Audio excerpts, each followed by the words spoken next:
My name is Babajide Olushola Sanwo-Olu. I'm 53 years old. On Monday, which was on the 3rd, I think, I traveled to collect the form, both the nomination and the expression of interest form, to contest for the governorship seats for Adair State, Lagos State. And of course, 2 days after, on the 12th, I submitted the form in Abuja to confirm and to indicate my willingness to proceed with the vision that I have for our Lagos. I have, over the years, precisely in the last 30 years or so, that I left University of Lagos, where I did my first degree. I've been blessed by God. I feel highly honored, and I, with all sense of humility, thank the Almighty God for sparing my life all that long. But more importantly, in the last 30 years, I've had the opportunity to work in the private sector for 16 years and in the public sector for well over 12 years. And what that means is, in my public life, I had been a 2-time special advisor, I had been a 3-time commissioner, I have run one of the biggest agencies in the government, I had worked and served under 3 governors.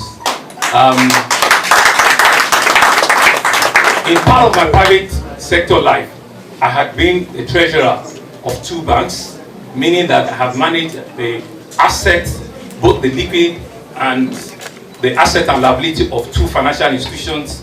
I had led as an investment banker, I had led as a corporate manager, and also in the private sector world, I have done other businesses in real estate, in power, in property development, and in construction, and finally in capacity building. I looked at myself that God has blessed me with all these resources, with all this intellect, with all the exposures in the last 30 years. And I look at my kids each morning and I say to them that, what future do I see for you? And I know they have complaints, they have aspirations. And I said to myself that if it is the same Lagos, that I look at the bigger and the brighter vision. And I have issues as into improving what we have today. With the wealth of experience that I have, I believe, with the teaming population that is going to be supporting me, that we can take our state to a greater and a bigger level. And if so, I do not want to wait until when I'm 75 to tell my children that, you know what, 20 years ago, I probably should have taken this decision.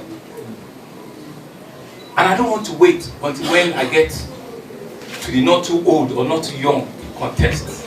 And so these are the aspirations that I felt that if the political landscape has given all of us the opportunity to come and aspire and to come and bring about improvement of life, improvement of the security, and improvement of the being of our people.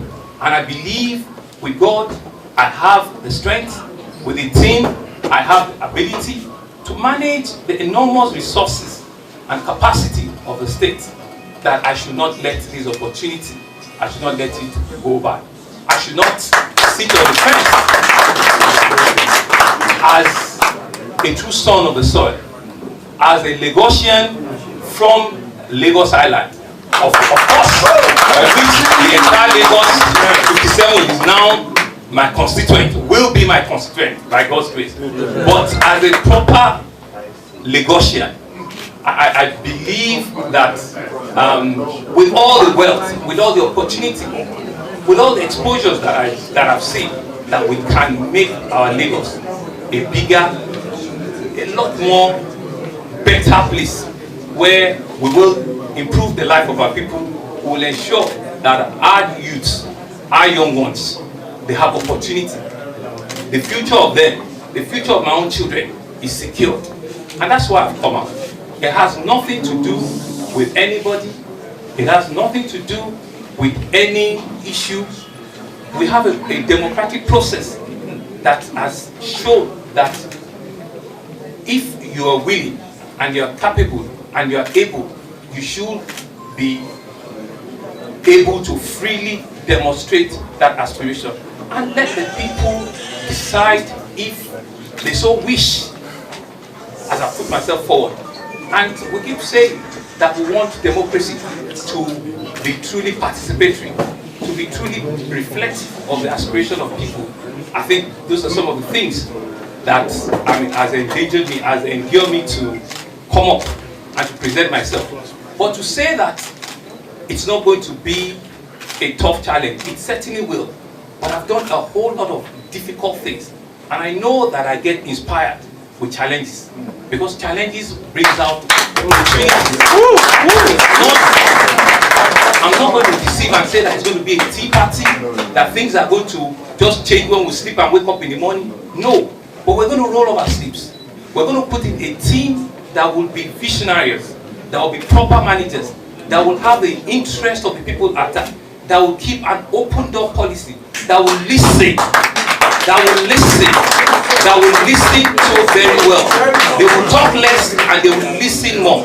They will have issues and things that will touch everybody's life. That's what it's all about. That's what governance is. That's what it's meant to be. You're meant to improve the life of the people you're leading. And one of the things that I know governs me in the business school is that, you know, they say leadership fails not because people take wrong decisions, but because people don't take decisions at all. I, Baba Sanwo-Olu, has resolved to take a decision. So I want to thank you so very much for listening to me. We will be doing, through the Director General, a formal declaration, and you'll be announcing that to the gentlemen of the press and to our entire teaming supporters who are willing, who are waiting for the day in which they are going to receive me at the declaration stand. Thank you so very much.